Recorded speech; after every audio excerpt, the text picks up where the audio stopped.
You know, when you're just scrolling, right? And there's always something new catching your eye. Oh, yeah, definitely. Well, lately, for me, it's been these AI influencers, these sort of digital people suddenly showing up everywhere, fashion, lifestyle, even promoting stuff. It sounds, I don't know, really futuristic, maybe a bit weird. It is pretty wild. It's this, like, Yeah. blend of AI and internet culture, and it's moving so fast. Totally. And that's exactly what we want to dig into today. Let's unpack this whole AI influencer world. Sounds good. We've got some interesting material here from the Baddie Blueprint, like their introduction and the transcript from their first big discussion, The Rise of Digital Baddies, Why AI Influencers Are the Future. Right. So the idea is to really figure out what these things are, how they're made, and why they're catching on. And we want to cut through the noise and just give you a clear picture of what's happening here. Exactly. It's about getting a proper handle on the mechanics behind it all and the motivations, too, not just the surface level stuff. Okay, so first things first. When we say AI influencers, what are we actually talking about? Because clearly it's not like a person sharing their breakfast online. Right. That's the key difference, isn't it? These aren't people building a brand. They are, well, entirely digital constructs. Uh-huh. The person behind the Baddie Blueprint puts it quite well, I think. They say they're beautifully curated, perfectly styled, and completely controlled. Wow, yeah, that phrase really stands out. It does. It just highlights that, like, every single pixel, every word is totally intentional, designed. Precisely. And that control, well, it opens up some really unique doors. As the source points out, these AI influencers don't age, don't get tired, and can be customized. Right. Think about that. Yeah, imagine having an online personality that's always perfect, always on message, never has a bad hair day, and can instantly pivot to whatever trend or campaign you need. It's almost like the perfect brand ambassador, but without... Well, without the human element, the unpredictability. Exactly, none of the variables. Yeah. Okay, so let's shift to the why then. What's actually driving this? Why are creators putting time and presumably resources into making these digital people? Well, that idea of complete control we just talked about, that's definitely a massive Yeah, factor. I can see that. For creators, it means they can build, like, the ideal representation of their vision or brand. No compromises, no managing difficult personality. That makes a lot of sense. If you've got a soupy specific look or message, an AI can just embody it perfectly, consistently. Mm-hmm. And the Baddie Blueprint intro, it really leans into the business side, the branding potential. It does, yeah. It talks about this being about business branding and full-on empire building. Positions them as powerful tools. Powerful tools for, yeah, marketing, connecting with audiences, building something significant online.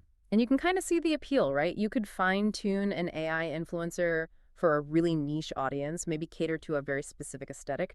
Maybe easier than finding a human influencer who fits exactly and doesn't have their own baggage, so to speak. That's a good point. The creator uses this interesting phrase, fantasy meets framework. Fantasy meets framework. What do you think that means exactly? I think it's about taking this, like, idealized concept, the fantasy, and then building a solid, controllable structure, the framework around it, for engagement, for monetization, for whatever the goal is. Okay, that makes sense. So we've got the what's and some of the why. What about the how? How do these things actually get made? They don't just, appear. No, definitely not magic. There's tech involved, for sure. The Baddie Blueprint actually names a few tools. Seduced AI, Promptchan, Comfy UI, Midjourney. Midjourney, I've heard of that one. Image generation. Exactly. The creator calls the collection of these things a full production studio in your browser. So tools like Midjourney let you type in descriptions, prompts, and the AI generates images based on that. So these are platforms, maybe even web-based, where you can essentially type what you want your AI influencer to look like, what they're doing, and poof, it creates it. Well, maybe not poof, but yeah, that's the core idea. These AI tools take text prompts, maybe other inputs too, and generate visuals. And you can get really specific with the style, the look, the background, everything. Highly customizable. Okay, wow. And then once you've created this digital person, where do they live online? Where do they build that audience? Good question. The sources mention FanView, Substack, and Instagram as key platforms. Ah, okay. So familiar places. Right. Places where they can share the generated pictures or videos, build up a following, interact with users. even though, there's no actual person typing the replies, potentially. Or maybe there is, managing the account. Yeah, the mechanics of the interaction are interesting too. It's quite something, building a fan base for something entirely created. And the Baddie Blueprint creator mentioned providing tutorials and prompt packs. What's that about? So prompt packs are basically like pre-written recipes, sets of text commands or descriptions you can feed into the AI image generator to get a specific look or style consistently. Ah, like templates for AI art. Kind of, yeah. It helps people get the results they want without endless trial and error. The fact they plan to offer these suggests other people are definitely keen to learn how to do this themselves. Okay, let's talk money. How do these AI influencers actually make income? What are the strategies? Well, the source material mentions a few things.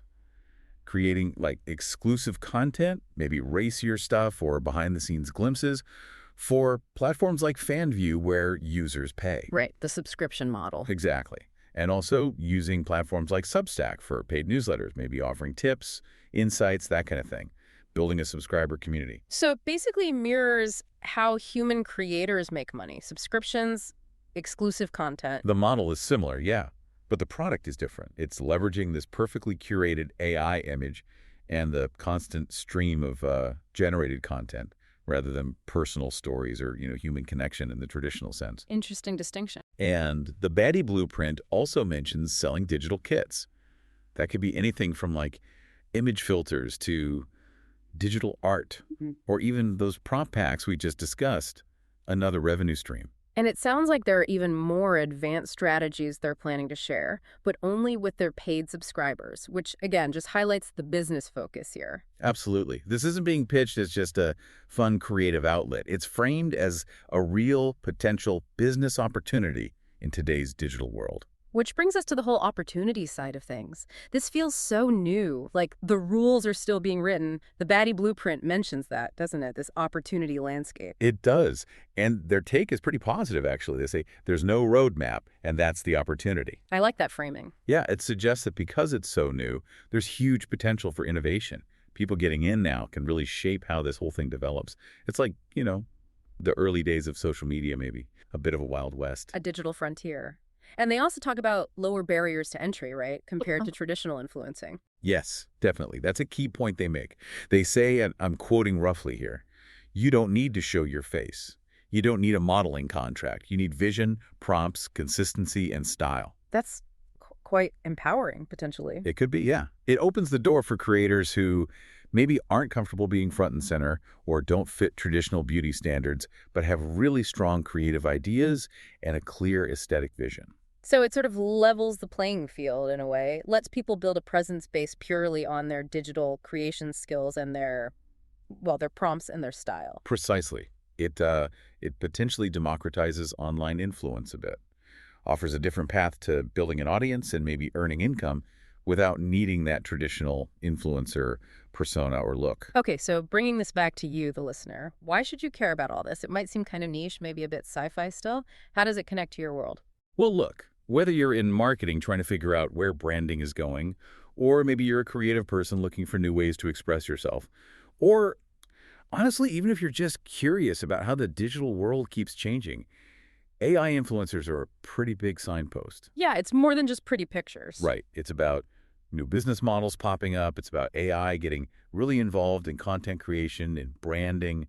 It touches a lot of areas. And as the Baddie Blueprint shows, there's this whole ecosystem developing around it. Tutorials, prompt packs, analysis, AI news. People are actively trying to learn and build in this space. It suggests it's not just a quick fad. Exactly. It's worth keeping tabs on. Just understand how technology is fundamentally reshaping, online life and the whole creator economy. So wrapping things up, it really feels like AI influencers are more than just, digital eye candy. They represent this really fascinating, maybe slightly weird intersection of AI, creativity, and definitely new business models online. That sums it up nicely. It's a clear evolution, maybe even a disruption in how digital stuff gets made and consumed. It gives creators this incredible control and opens up a whole new playbook. Which leads us perfectly to a final thought for you to chew on. As these AI influencers get better, more realistic, maybe even more interactive, what does that actually mean for how we think about authenticity online? About human connection versus digital connection, where does that line blur? Yeah, What happens when it gets really hard to tell the difference? Definitely something to think about.